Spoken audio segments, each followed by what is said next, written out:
for us after the last verse.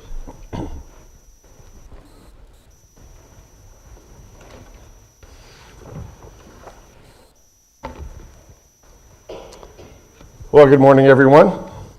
Please go ahead and open your Bibles again to Luke chapter 19. And while you're turning there, I'll add my welcome to all those that have already been welcomed. I didn't know if you realized it or not, but Tuesday will be the longest cloudy day of the year. And so we're looking forward to that, I'm sure. Again, visitors that are with us, thank you for joining us. We're delighted that you are here.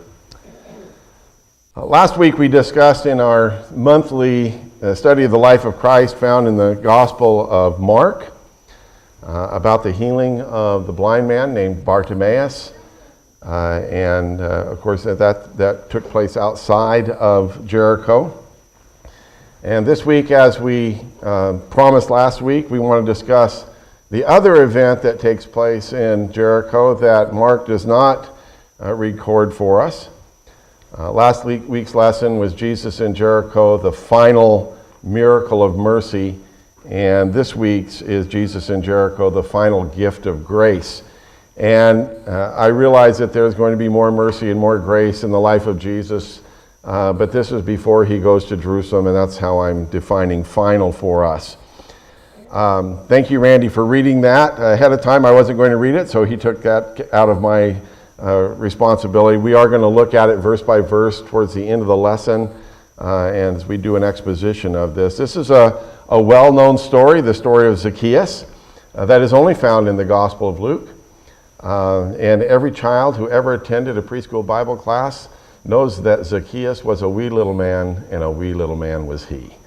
And I think that there are some important things that are going on in this story, and because of our familiarity with it from the time that we were toddlers up to now, there are some things that we have missed. I have missed. I hadn't paid attention to them, which is what we do when we're familiar with things. We just keep going and read the next story. So I want to build a little bit on what we looked at last week. I want to look at this idea of the treatment of the oppressed and that of an oppressor that we see in Zacchaeus, the oppressed person, of course, being Bartimaeus. And then I want to compare the two of them. That's how I want to begin, actually. And then I want to remind us of just some background, circumstantial stuff that we mentioned last week that I think makes the story make the most sense. And then, as I said, we're going to go through each verse as we bring the lesson to a close. So I hope you have your Bibles open to Luke 19. Any other passages that we're going to be looking at are going to be on the PowerPoint. And I want to begin with looking at the idea of the oppressed and the oppressor and the contrast between them. And I want to call your attention to Ecclesiastes chapter 4 and verse 1, where Solomon the preacher said, "Again I saw all the oppressions that are done under the sun, and behold the tears of the oppressed, and they had no one to comfort them. On the side of their oppressors there was power, and there was no comfort for them." So Solomon, the preacher, looked around and in a hyperbolic way says that he saw all the oppression that was done under the sun and saw the oppression there and how rampant it was. And when he saw those who were oppressed, he saw that they didn't have any comforter. It seemed like all the power was on the part of the oppressors, and then he again repeats the fact that the oppressed have no comforter. And so it would seem to us that as we're looking at this, it would almost be a given for us that God seems to always be for the oppressed. In Proverbs chapter 31, verses 8 and 9, "Open your mouth for the mute, for the rights of those who are destitute. Open your mouth, judge righteously, defend the rights of the poor and needy." In Zechariah chapter 7, verses 9 through 10, "Thus says the Lord of hosts, render true judgments, show kindness and mercy to one another. Do not oppress the widow, the fatherless, the sojourner, or the poor, and let none of you devise evil against another in your heart." And so it seems pretty clear that God gives his special attention, his compassion to the poor, to the widow, to the orphan, to the outcast, to the refugee. All of that seems to be pretty clear. What about the oppressor? Our natural assumption would be that the oppressor, that he or she must be opposed. And in fact, again, in Mary's song in Luke chapter 1, starting in verses 52 and going down through verse 54, Mary said, "He has brought down the mighty from their thrones and exalted those of humble estate. He has filled the hungry with good things, and the rich he has sent away empty. He has helped his servant Israel in remembrance of his mercy." So it seems that if you're going to help the oppressed, that the way in which you do that is that you have to oppose those who are the oppressors. And so we would assume that God would do that as well. So the question that I want to address in the lesson today, and hopefully will answer by the end of our lesson, seen in the life of Christ, is it possible to oppose the oppressor and at the same time extend comfort to them? I think the answer is found specifically in the Gospel of Luke, because he has these two stories of the healing of the blind man and Zacchaeus back to back. And so they are right there close to each other so that we can compare them. And so I want to go back real quickly and just give us a reminder of this general context. Jesus is going to Jerusalem for the final time. He's finished his work in Perea. He's going to Jerusalem. That's going to naturally take him through Jericho. We talked about the fact that Jesus had recently raised Lazarus from the dead. We're told there that the Passover was near. Some pressure came up and he had to leave the vicinity for a while. But the word of the raising of Lazarus would have spread everywhere. And it did so to the point that in John the 12th chapter, we're told the Jews decided they need to also kill Lazarus because it made Jesus so popular. And so Jesus, though, on his way back, coming to the Passover, is going to be going through Jericho. And I can see the leaders of Jericho thrilled about the prospect of Jesus coming into town, of getting an opportunity to host him and celebrate him. And as we postulated last week, they have gone out to meet him outside the city and are escorting him back into town, which was a common cultural custom. And the first thing that spoils their party, that spoils their celebration of Jesus, is this blind man who's screaming at the top of his lungs, "Jesus, Son of David, have mercy on me." And their reaction to this is, "Shut your mouth. You don't have any right to talk. He's not interested in helping you." And I believe that it's this crowd that's come out of town that's involved. I can't see just a general group of pilgrims who are from out of town and are making their way to Jerusalem, perhaps for the first time in their lives and the only time in their lives, having any real care or concern about a blind man who's yelling on the side of the road. These people have a vested interest in Jesus and bringing him into town. And so it seems to me to be the ones that they are the ones who are telling him to be quiet. And of course, they've made all of these arrangements, but Jesus places all of their plans on hold because he stops the procession. He takes the time to speak to and heal Bartimaeus, which results in Bartimaeus seeing and his praising God and following Jesus on the road. And we're also told that the crowd now, these people that were telling Bartimaeus to be quiet, they are also praising God. So that brings us to our text in Luke chapter 19. That should say 19. I don't know why it says 10, but pretend that it says 19 because that's where we're going to be. And what I'm going to do is we'll just read each verse and then I'll make some comments on it and then we'll go down and read the next verse. So verse 1 says, Jesus entered Jericho and was passing through. And I do want to make the comment that this is one of those times I think in Scripture where the chapter division is very unfortunate.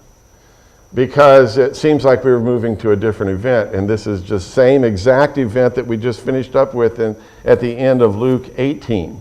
And this second story just seamlessly follows the first.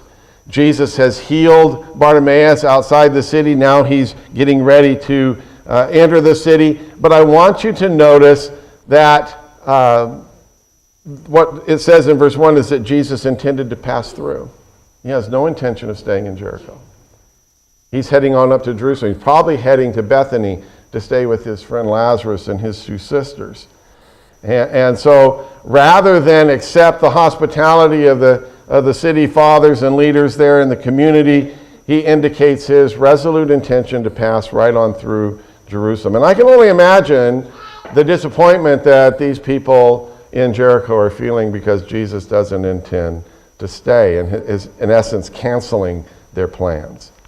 So verse 2, a man was there by the name of Zacchaeus. He was a chief tax collector and was wealthy. So here we are introduced to Zacchaeus. We're told that he is the chief tax collector, so he's the head publican in the area there. We're also told that he is wealthy. I need you to understand that Rome had a system of collecting taxes that completely eliminated the bureaucracy of the IRS and everything else that we see in our government, and that was called tax farming. And a person in the community could bid to collect the taxes, and if he got the bid, then he was selected, and he collected the taxes for Rome and sent that money on. And the amount of the tax that Rome required was only known to Rome and to the publican, and so oftentimes they got a lot more than what Rome wanted and lined their pockets. Consequently, publicans were hated. And they're not just hated in Israel, they were hated in every other nation where Rome was collecting taxes. But in Israel specifically, and that's where we have most of our information, they were viewed as traitors because they are supporting an occupying nation. The nation that was there, unwanted, is being supported by them. And even though the publican won the right there, and though the publicans were Jews, the other Jews considered publicans as unclean. In fact, they absolutely condoned you lying to a publican. It was okay to lie to a publican.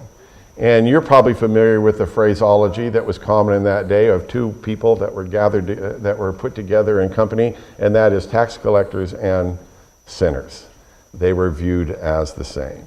And so the chief publican, who's the head guy, is hated above everybody else. And it was bad enough that Zacchaeus was a publican. It was even worse that he was wealthy, because they figured that all came from his overtaxation. Verse 3. When Jesus reached I'm going to veer down to verse 5. Verse 3, he wanted to see who Jesus was, but being a short man, he could not because of the crowd. So we see Zacchaeus wanted to see Jesus. I don't know if you wanted to talk to him or not, but he wanted to get a glimpse of him. And there's 2 reasons given why he is unable to do so. The first one was he was short. And the second reason is because of the crowd. Now, being short normally would not have prevented him from seeing Jesus. People generally would have moved aside, like you would move aside to let a child get to the front of the crowd so they can see the parade. And especially in this culture, if you were a rich and powerful person, of course, accommodation would be made for you to move to the front. Middle Eastern culture demanded that kind of respect. But you need to remember that he was hated. And so, as viewed as a collaborator of the enemy of the Romans, there's not going to be any accommodation made for him. And I would suggest to you that he knew he was hated and would not have asked for that accommodation, because as he would have been moving his way through the front of the crowd, there could have been a zealot there who, with a quick knife in his back, ends Zacchaeus' career. And so he's not even going to risk that. He would have been fearful of mixing with the crowd in the first place. So now let's go on to verse 4. So he ran ahead and climbed a sycamore tree to see him, since Jesus was coming that way. Now again, we read this, and we know it so well, we know the story so well, but not understanding the culture removes from us what's really going on here. There's 2 actions that are recorded here by Zacchaeus. The first one is that he ran ahead. Listen, Middle Eastern men do not run. They don't run anywhere. It would have been a shame for him to have hiked up his coat and run in any way. It's just publicly shameful for them to do that.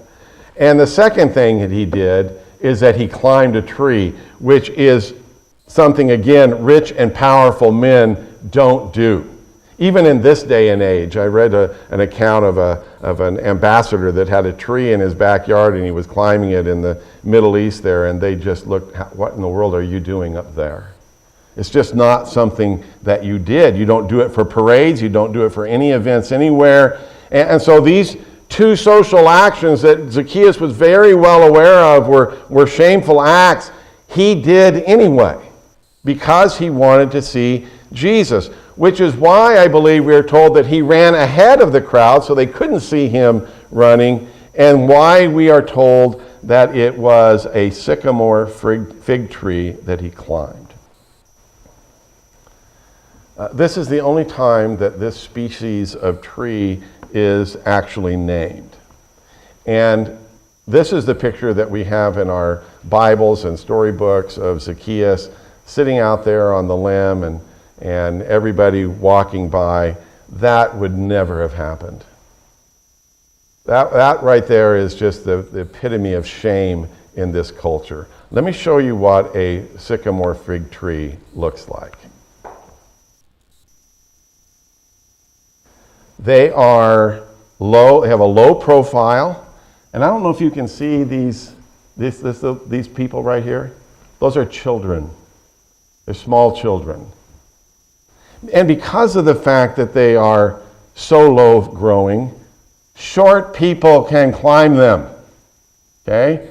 And in fact, I noticed here, where am I? This part of this root is coming. He could have just shimmied right up there and got right into the limb. They are also very dense, large leaf foliage, ideal for hiding, so nobody can see you in the fig tree.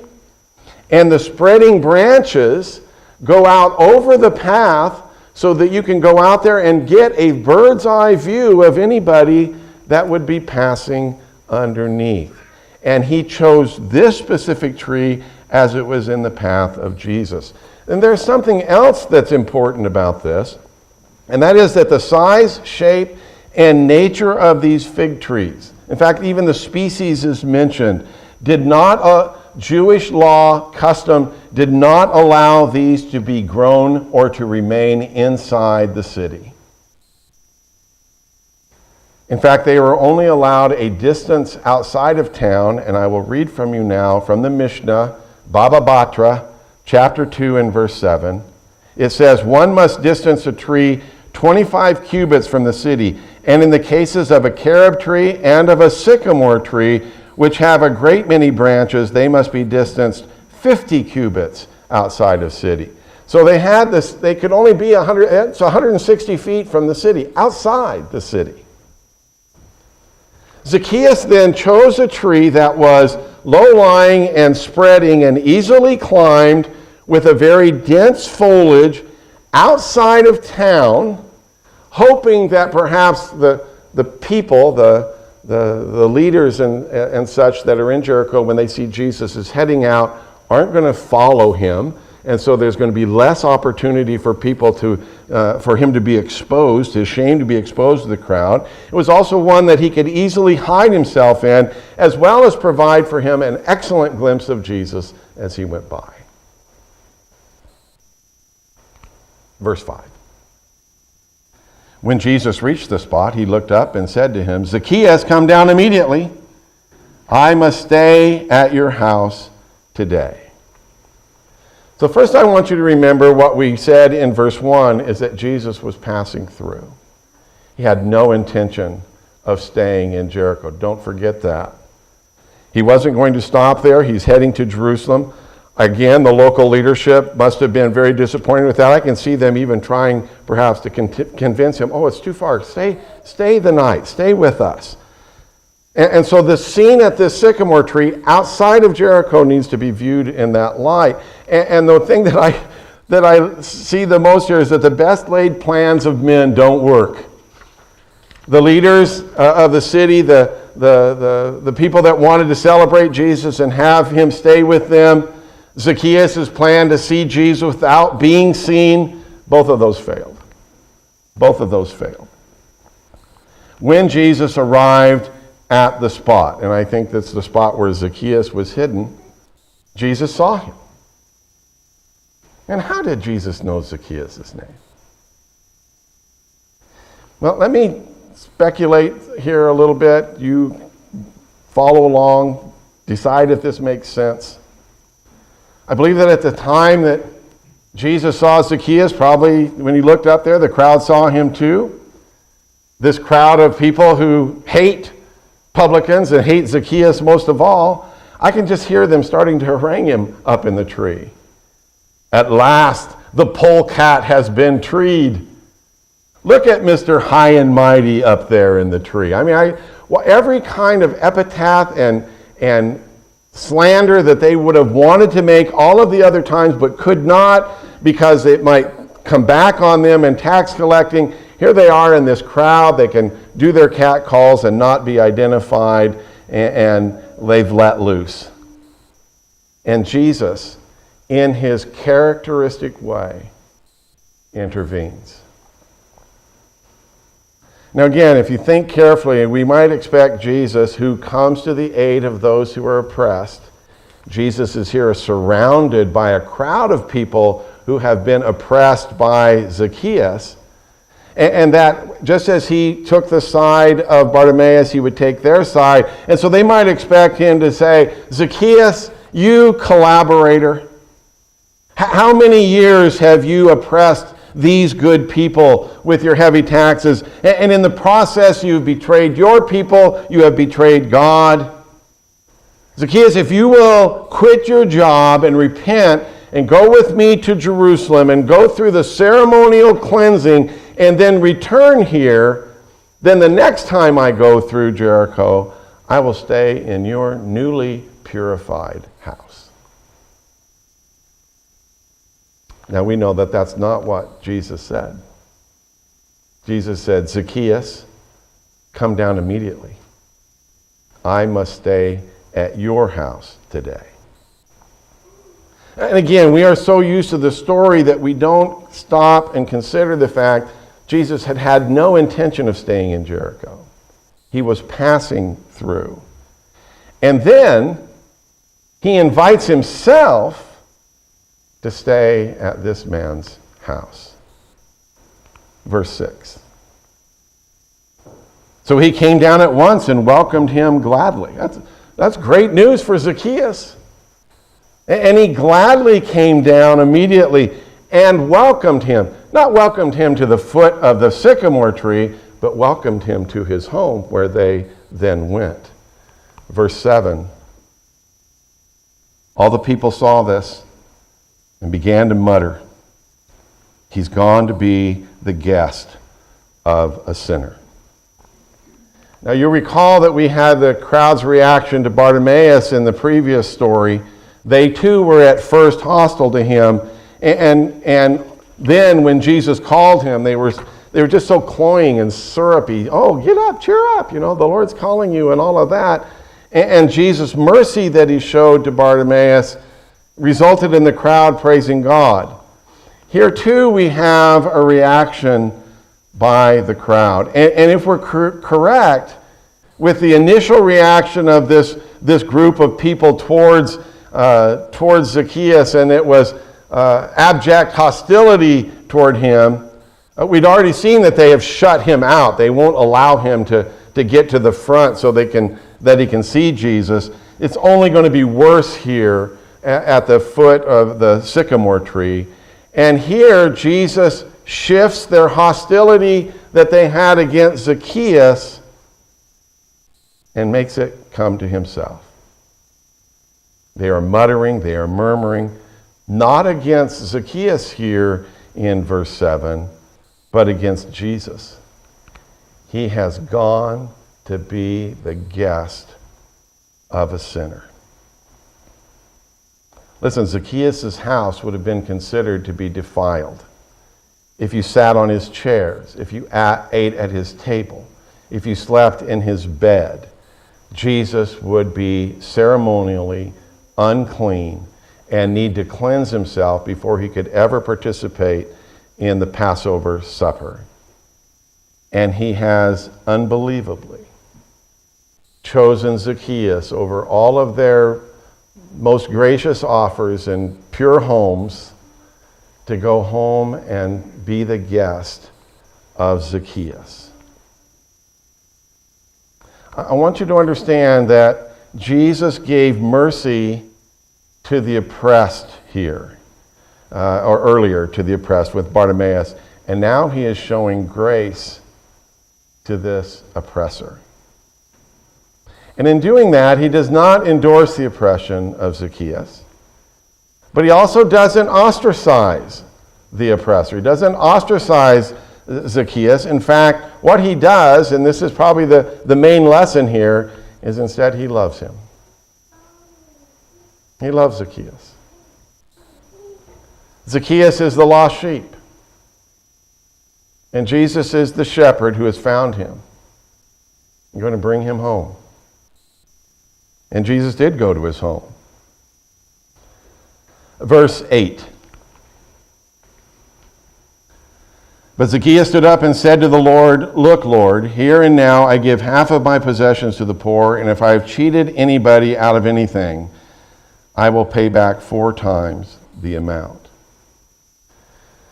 So they've gone. He's gone. Zacchaeus welcomed him. We see that the crowd has said that he's gone, so he's gone to his house. It seems to me that Zacchaeus is hosting a banquet for Jesus, and in the custom of the culture of the day, they're all reclining around the table. I can only imagine all of Zacchaeus' guests being amazed that Jesus is there. I can tell you that the guest list probably did not include any of the people that were complaining and irritated before. And now Zacchaeus, unbidden, stood up. And listen, that only makes sense if we're at a banquet where they're reclining, because the last time we saw Zacchaeus, he's standing at the foot of the tree and happy that Jesus is going home with him. And in typical cultural, Middle Eastern cultural fashion and custom, he exaggerates what he's willing to do, and so doing to show his sincerity. And what he says is, I'll give half of what I have to the poor. And if there's anybody that I've cheated, I'll pay them back quadruple. And I was looking at some documents, and someone said that if he did that, it would be a week and he'd be out of money. If he did that, if he actually gave half and then paid quadruple, he got nothing left. So I'm confident here that Zacchaeus is expressing his sincerity in a hyperbolic way. He's exaggerating, trying to show his remorse for his past actions and his desire to do better in the future. And that brings us to verse 9, where Jesus said to him, "Today salvation has come to this house, because this man too is a son of Abraham." And listen, you and I know very well that Jesus can read hearts and minds. He would know as Zacchaeus was being sincere in his claim of what he was going to do. And Jesus knows that he's sincere and says, "Today salvation has come to this house." The verb for has come is passive. And what that means is that if salvation has come, someone brought it. And that someone in this case is Jesus. And you need to appreciate that, like every other offer of salvation that Jesus gives, it's costly. The love that Jesus shows Zacchaeus had an effect on Zacchaeus. Look at how his life has changed. But it's also going to be costly to Jesus, because look at how the crowd turned on him. Look at the change in their attitude. Grace is always costly for the person who offers it. It's never free. And Zacchaeus is now going to begin his life in light of the grace that he was shown, and starting a new life that's going to be seen in this promise. And I love the fact that Jesus said, "This man too is a son of Abraham. Perhaps in more ways than just bloodlines, because just as Abraham started out his journey with the Lord not knowing where he was going, Zacchaeus has no idea where this new life is going to take him. But he's going to go there with Jesus. And Jesus is basically in that phrase telling everyone that God accepts Zacchaeus and accepts his change of heart and his change of lifestyle. And then we have this text ending in the very familiar verse, "For the Son of Man has come to seek and to save the lost." And again, that reminds me of that Good Shepherd motif of Jesus going out to find the lost sheep and bringing it back. And he says here that he has come to seek and to save that which was lost. Let me ask you a question. How often do you quote, "For Jesus came to seek and to save that which was lost," and remember that it is in the context of the salvation of an oppressor? I will tell you that I have not. I wouldn't even be able to probably have told you that it was in the context of Zacchaeus. It's just such a familiar verse. I don't think I'll do that again. I think every time I hear this verse, I'm going to remember that it was said about Zacchaeus, a person who was an oppressor of others. In Isaiah, and I'm going to read you because we're still in Luke, in Luke chapter 4, where the text in Isaiah is quoted, Isaiah wrote, "The Spirit of the Lord is upon me because he has anointed me to proclaim good news to the poor. He has sent me to proclaim liberty to the captives and recovery of sight to the blind, to set at liberty those who are oppressed, and to proclaim the year of the Lord's favor." I think that in these two events of Bartimaeus and Zacchaeus, we see that text fulfilled. We see this out. We even see it in the south. Obviously, we see it in the healing of the blind man, which is mentioned there. But I think we also see it in the saving of the oppressor, because when the oppressor is saved, then whatever oppression that he would have done in the future has been lifted off of those who he oppressed. And so there's a ripple effect that happens there. And I will tell you that as I've studied this, I just never cease to be amazed at Jesus. I've never seen this story in the light that I've hopefully presented it to you today. That, yes, he's for the oppressed, but he also reaches out to those who are oppressing others. And I'm constantly learning more about him. I figure that I will continue to learn more about him every day. And the reason I want to do that is because my goal, your goal as a disciple, is to be just like him.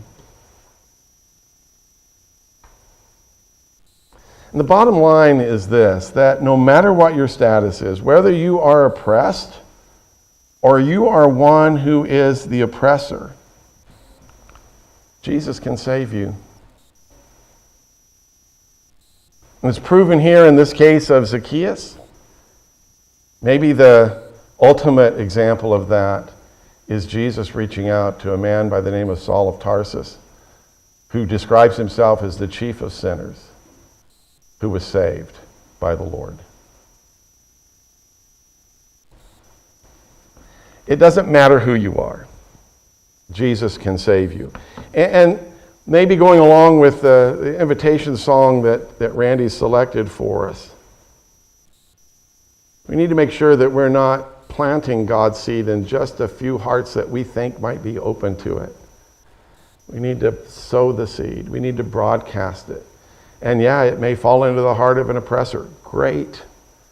Let's love them. Let's show them what Jesus can do for them. And use this as an example. If you're present this morning and you've got needs, maybe haven't come to the Lord yet, and you want to become like him, We can help you with that. We can help you in becoming a part of his family today. If you believe already that Jesus is the Christ and are willing to make that change in your heart and confess that fact and be baptized, you can be a part of his family today. If you're already a child of God, he can help you to know him better. And if we can help you with that, we invite you to come forward while we stand and sing.